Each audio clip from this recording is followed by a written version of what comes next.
I'm super excited to be here with you. This is sort of my second talk to the GDG Academy. And it's super exciting to see new organizers come together to an event like this. I think I wish I had this opportunity when I was a first organizer, but this is amazing. So I will suggest that you share, enjoy the opportunity, talk to other people, network a lot.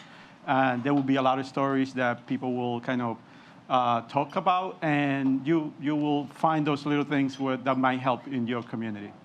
Anyway, this is me. My name is Hendrix Tavarez. I organize events for GDG Central Florida. I also help remotely for GDG Bronx.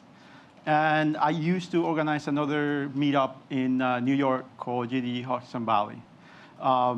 So that's me. This talk, by the way, is heavily, heavily influenced by two things. My love for baseball and my love for communities. So everything you're about to hear is sort of, that's where it's coming from. So as I mentioned before, these are the three communities that I been involved in.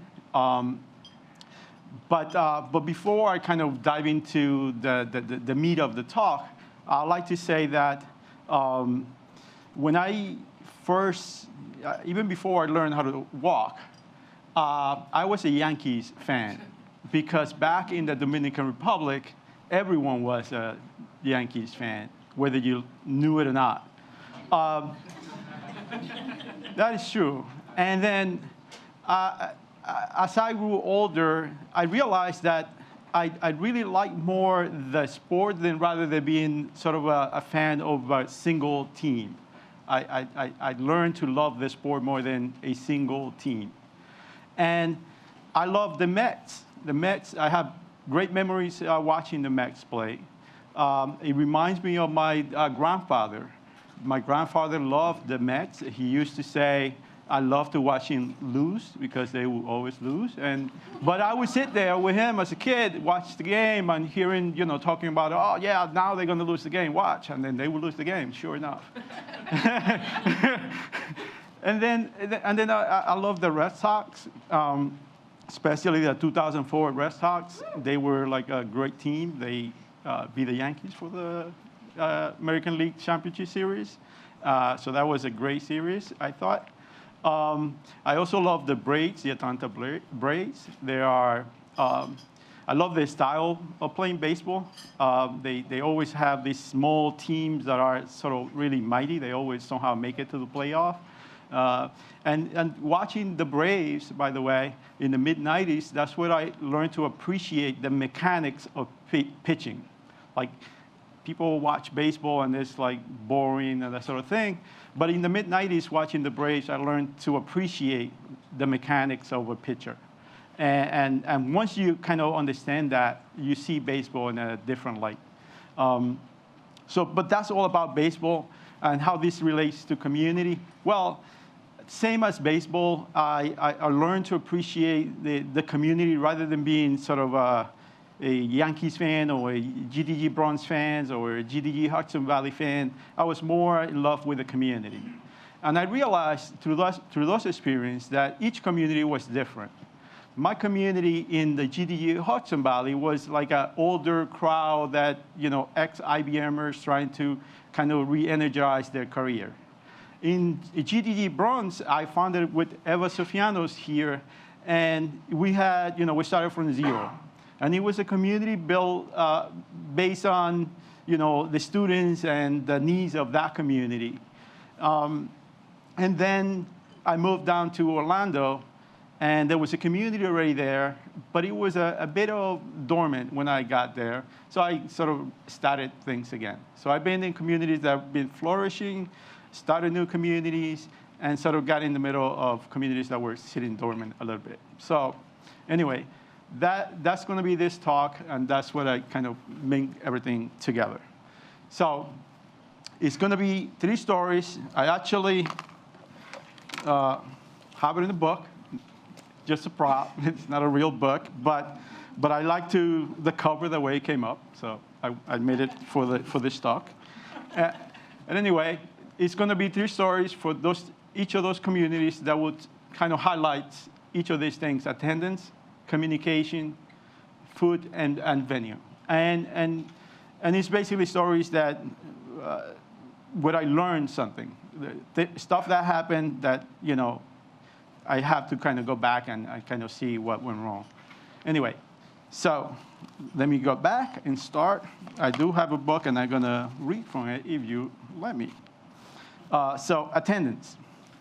And this happened in GDG, Central Florida. So once upon a time, there's a meetup in the Sunshine State, in a land far, far away. This community is actually very enthusiastic about Google technology. There was really no shortage of space and tech companies offering to host our meetup. Everyone welcomed the opportunity to be part of this community. But one day, getting people to the event was really challenging. It didn't help that one of the scheduled meetup was on the same night as a concert a few blocks from the meetup venue. The event had 30 RSVP, but only 5 people show up. Ooh.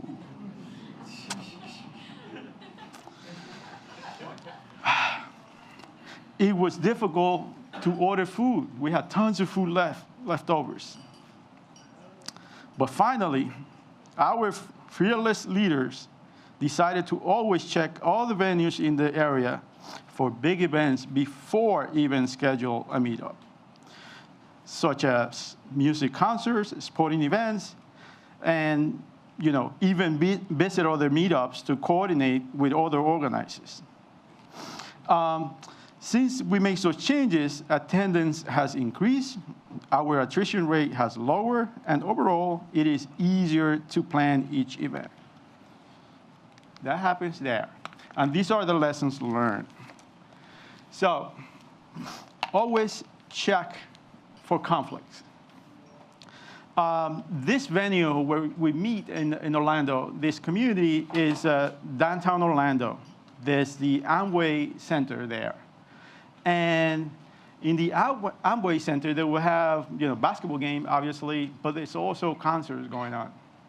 For this particular meetup, we set up an event which I thought it was going to be great because I heard great feedback from people. Hey, I'm looking forward for tonight. But no one showed up.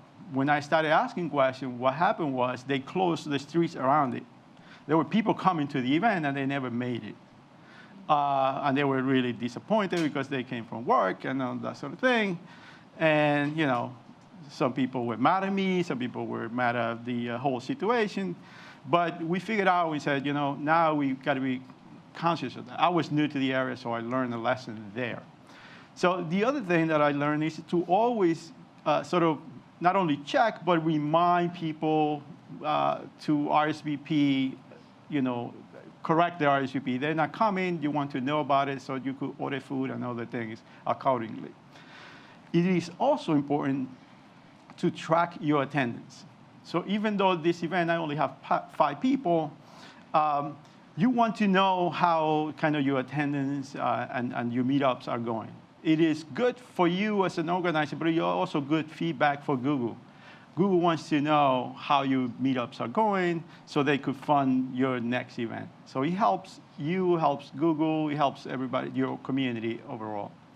And always design your events for the experience. This particular event was a bad experience because everybody was sitting in their car when they should be, listening to a talk. But think about the experience of the user, even when they sign off for the RSVP, when they, leave their work, get into your place, and that sort of thing. Make it memorable. Make sure that when people go to your event, they kind of remember something. Either the talk, the people that they met, the swag that they got, whatever it is, the food that they ate, whatever it is, they remember it. And always, all your venue make sure that it's safe and people feel comfortable. There's welcome environments. Our next story is about communication, and this happened in GDG, Hudson Valley. So this story, so once upon a time, there was a meetup in a valley far, far away. This community loved study jams. The study jams in this community were very, very successful. Each event was well attended. People enjoyed the food, networking, as well as collaborating and learning about Android, Google Cloud, and PWAs. But one day, despite all these facts, everyone had a great time at the study jam. It was impossible to know how well study jam exercises were completed, or furthermore, understood. Because out of each study jam, maybe 1 or 2 people completed the exercises. And because of that, most people spend their time networking, setting up their machine to start the lab and never complete them. Until finally, our fearless leader decided to change the way we communicated and organized study jams. We'll announce the event and include information about setting up your system, participant expectations and incentives. We set up a special Slack channel to connect with participants. We encourage more experienced developers to become study jam coordinators. Instead of a one-day event, we change it to be 4 or 8 weeks long event. We will do a one-person kickoff event. We'll have several weeks on Slack weekly checkups, and a final in-person presentation and prizes event. Ever since that, the number of participants increased. Every participant loved the experience, and the completion rate went up significantly. One of our participants was even hired by Udacity, mostly based on his contribution in their forums during our study jam. So, lesson learned here. This community actually really, we thought we were doing great with the study jams, because we'll do multiple study jams within the span of 6 months or a year, and people will come in, everybody had a great time, and we thought we were doing good. However, one time we decided, okay, let's go check people that actually complete these labs. And it turns out that the numbers are very, very low. Maybe 1 or 2 people finally actually complete them. And it turns out is that because you create this event, they're like 2, 3 hours, 4 hours, what have you. It doesn't matter how long. But for that day, people just come in. Then you kind of present the problem. Oh, we're going to work on this labs, and then you need to set up your machine, or you need to have this installed, this doesn't work here. And you spend an hour or 2 doing that, and they talking among themselves, then there's food, then before you know the night is over, everybody goes home. Maybe one of those people go home and actually follow through and do it. So we said, there's got to be a better way. We're not communicating this well enough. So what we decided to do was, well in advance, say, hey, we're going to do, a Android study jam. And by the way, you're going to need all this set up. Sometimes we will even do a meetup unrelated to it and ask people, bring your machine that we could set it up for the study jam if you have problems. So that during the kickoff event, it was just basically presenting the problem. Everybody will be set up. We'll ask them, to kind of meet each other to help themselves, collaborate among each other. And then we will create that channel of communication using Slack. And we'll have one of us will be on the phone, some Tuesday night or Wednesday night or what have you, and get a few people on Slack live for an hour maybe. And we just say, hey, how's your progress? Did you finish lab 1? Did you finish lab 2? What are you starting up? Oh, I have this problem. There's an issue with this. And then there will be somebody else having the same issue, and then they will sort of help each other that way. And we did that, and then the final day, it was all in the interest of getting everybody together for presentation day and prize. We were like, oh, first place, you win a car. Second place, a house. No, I'm just kidding. But we don't have a budget for that. But we did this, and it turns out that a lot of people finished the thing. A lot of people finished the lab. In fact, I remember there was a woman in New Jersey that she traveled for the kickoff for like almost 3 hours to come for the event. And she was like a new mom at home, and she wanted to get into coding and IT. That was sort of her vision. Like, after I'm finished, this is where I'm taking my career. She was completely new, didn't know how to code.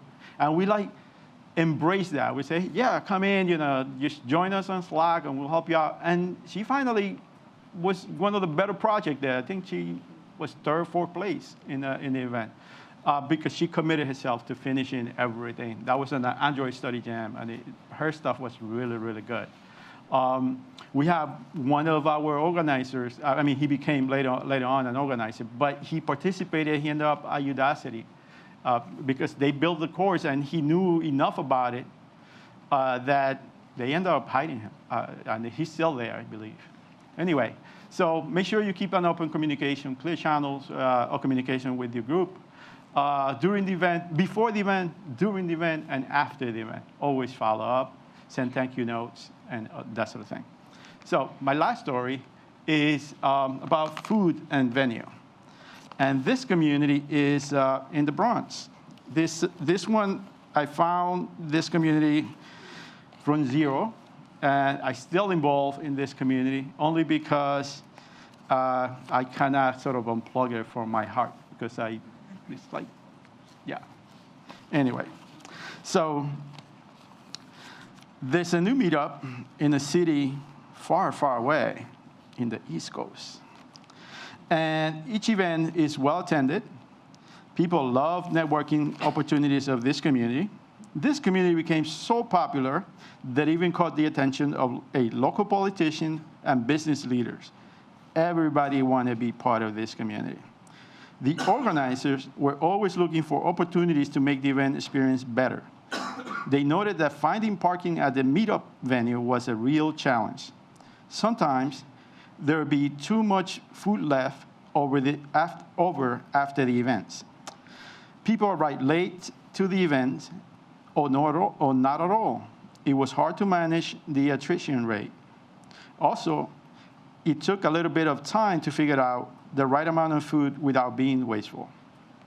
But finally, our fearless leader decided to find a more convenient venue, one with better and safer parking space, closer to public transportation. Our fearless leader also changed the choice of food. It turns out that this community really likes fruit juice. No, Capri Sun. Capri Sun. More than water. So I always say, no, let's get water. No, Capri Sun. This community grew really tired of our choices of Costco sandwiches. So pizza and Spanish food was a better option for us. Our attrition rate had improved significantly. Food satisfaction is well over through the roof. And food waste is eliminated. It's a thing of the past. So what did we learn here? So we used to have meetups in this really nice venue. It was a brand new space that the city of New York, you would not believe this, it was smaller than this room. They spent like $200,000 to build. It was great. You have like everything, amazing. However, and we have access to it. So we're like, oh, you can have meetups there. That's great. So we love that space. You even had a kitchen space in the back. But sometimes we'll do meetup, and people will show up late. They will drive around trying to find parking, and they wouldn't find parking. They will leave, or they will come in late. It was really dark at night sometime during the winter, so you have to walk a few blocks from the train station to get to the meetup. That was a challenge because safety and that sort of thing. And so we kind of always looking for things to learn, and we figured that was the problem. And so after that, we moved to a better location. This community is student-based, so a lot of our members are students. So it's closer, it's right in the school now, so they have no excuse not to show up. And, we learn the stuff that they like, food and that sort of thing. So anyway, make sure your venue is convenient, is accessible, and it is safe for your community. So after all these stories and that's sort of my personal experience, I want to talk about things that I learned through those 3 stories. And one of the things that I learned is that most of us want to design or have meetups. Just let's put it on Meetup, put it out there, and then people sign up and we have a meetup, right? But I think it's a better idea to say, let's sort of design the whole event. Let's see what the experience is for somebody that gets a link to your meetup page. What does that feel like? What's the thing in the description that will motivate them to say RSVP, right? What's the image that you put in that meetup, right, for that event? What does it gonna look? What does he say? Even what's the image, the bar on the top for your community? Is it a picture of everybody from the community? Is it just a logo? What is it? How does that feel? So I think if you think about those things, how people kind of approach your meetup, and then after that, how do they get to the venue? How was the experience? Is it by bus, the main way to get there? Is it by train? Is it by driving, walking, what have you? Is it when they get there, when the first minute they walked in, what do they see?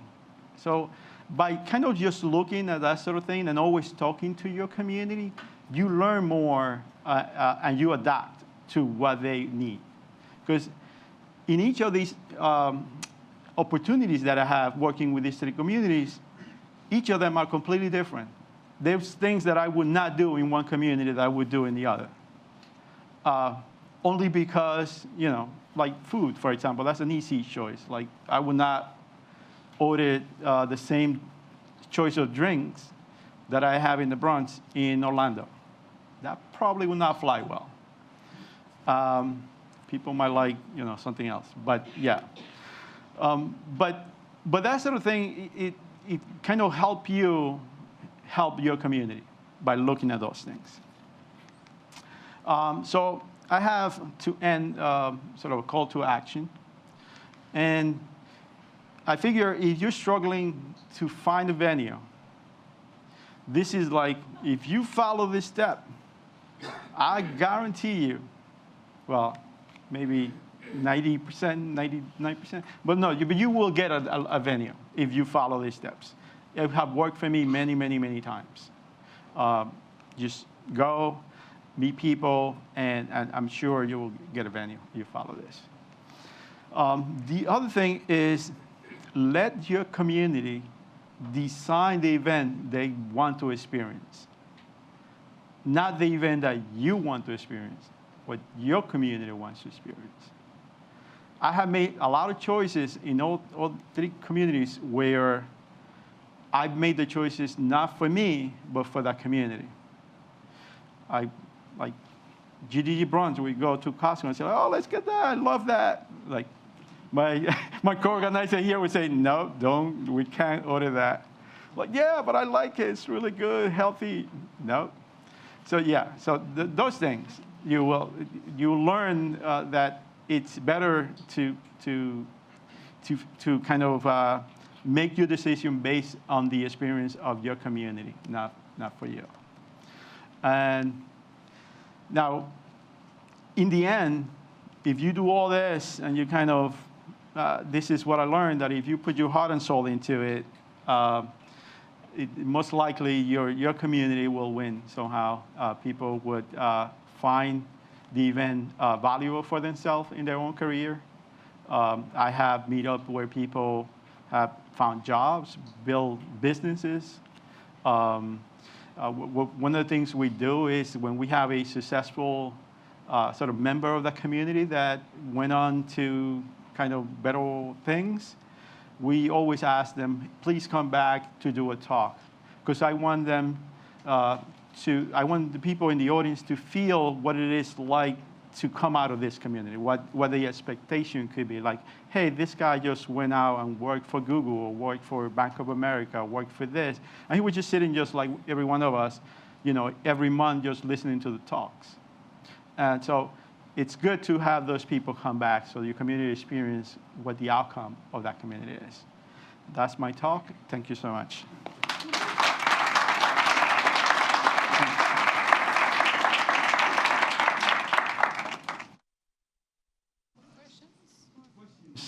Questions? I still have time. I didn't know I have time. Questions? Yes. Thank you. Questions? Anybody have any questions for me? Yes. I did miss the first couple of minutes of your talk, but I saw on the first slide you had a number of GDG chapters, Bronx to like Central Florida. Are those all chapters that you are leading currently, or that you started? And if so, how are you getting around to all of them? Yeah. It's a good question. Good question. So GDG Hudson Valley was the first meetup that I ever got involved into as an organizer for GDG. And it's not longer active because I'm not there, and the other organizer, the person that founded that group, is no longer in the area as well. Ah, okay. So that one is dormant at the moment. I see. GDG Bronx is still running. Eva Sofiano here is the sort of the chief running it. Okay. And so I just get the call like, hey, we need your help on this. And I do, whatever that is. Mm-hmm. And then GD Central Florida, I'm like in a day-to-day kind of thing. Okay. And one more question, too. You talked about tracking attendance. How would you recommend tracking attendance at events? Like, is there a formula you have or a process that you have? So the easiest way is to kind of, when people come in, you kind of know how many people are in your event, sort of check them in through you could print out Meetup, like the check-in thing, or you could do it on your phone, actually. Mm-hmm. The way I typically do it is,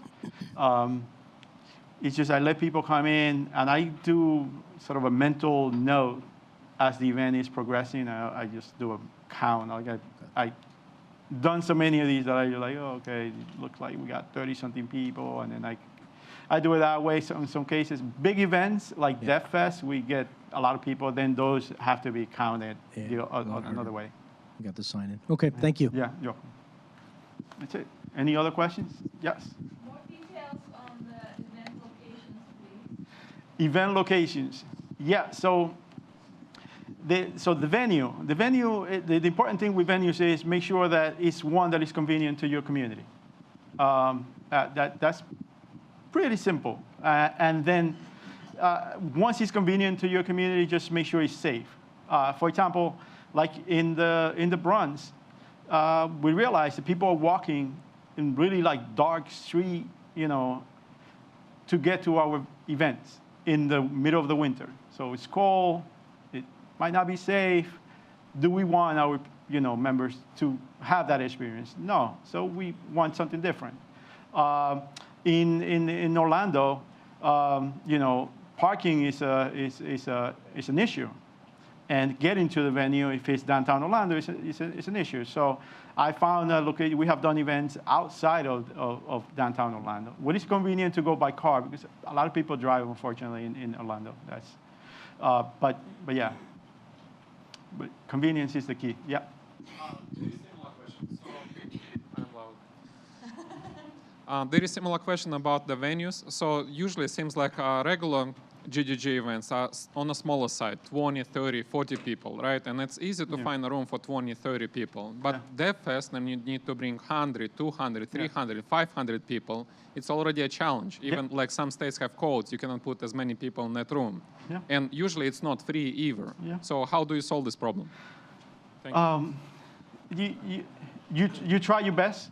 You try your best. We did an event, DevFest, and we thought we solved the parking problem, and we didn't.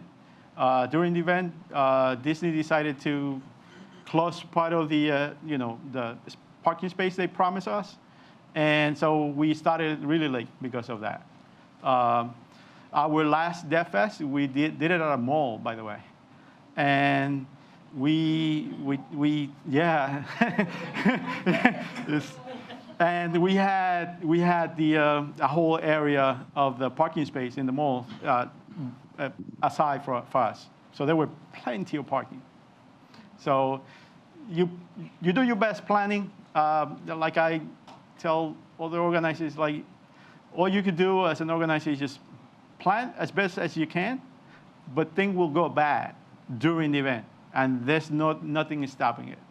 It's the way that you react to it. How do you find the venue? How do you find the venue? Yes. This is, how did you, in a mall, today, Oh. how did you talk to get the mall? Oh, how did